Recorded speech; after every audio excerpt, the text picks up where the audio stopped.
Audio Jungle.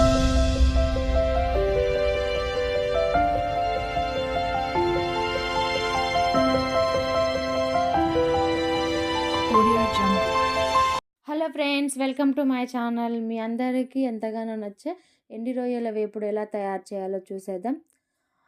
చూస్తుంటేనే నోరూరించేలా ఉంది. చాలా అంటే చాలా టేస్ట్గా ఉంది. తయారు చేసే విధానం చూసేద్దాం. ఇప్పుడు స్టవ్ ఆన్ చేసుకొని ఒక బాండి పెట్టుకొని సరిపడా నూనె పోసుకొని నూనె వేడవ్వగానే ముందుగా కట్ చేసి పెట్టుకున్న ఉల్లిపాయ ముక్కలు వేసే వరకు వేయించుకోవాలి. ఇలా 5 నిమిషాల్లో మూత పెట్టి హై ఫ్లేమ్లో పెట్టి చూసుకోవాలి.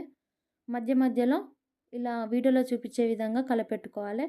ఇలా నూనె పైకి తేలగానే ఒక చెంచా పసుపు, ఒక చెంచా అల్లం వెల్లుల్లి పేస్ట్ వేసి బాగా మగ్గనివ్వాలి. ఇలా మగ్గిన తర్వాత చూడండి, ఇలా నూనె పైకి రాగానే ఒక చెంచా కారము, రుచికి సరిపడా ఉప్పు వేసి స్లో ఫ్లేమ్లో ఉంచి మూత పెట్టుకోవాలి. ఇలా వెండి రొయ్యలు తీసి స్టవ్ ఆన్ చేసుకొని ఒక కడాయిలు పెట్టుకొని అందులో వేయించుకోవాలి. ఎందుకు ఇలా వేయించుకోవాలంటే నీచు వాసన రాకుండా ఇలా వేయించుకొని కొద్దిగా వాటర్ తీసుకొని రొయ్యలు వేసి ఇలా వీడియోలో చూపించే విధంగా కడగాలి. ఇలా కడిగిన తర్వాత మనము ఆ మిశ్రమంలో వేసుకోవాలి.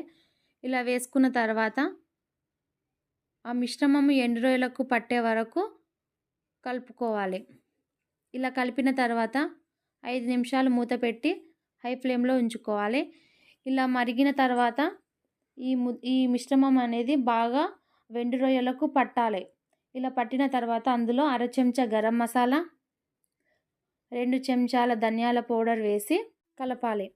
ఇలా కలిపిన తర్వాత ముందుగా కట్ చేసి పెట్టుకునేసి 5 నిమిషాలు హై ఫ్లేమ్లో ఉంచుకొని స్టవ్ ఆఫ్ చేయాలి. అంతే, మనకు ఎంతో ఇష్టమైన ఎండి రొయ్యల ఫ్రై రెడీ.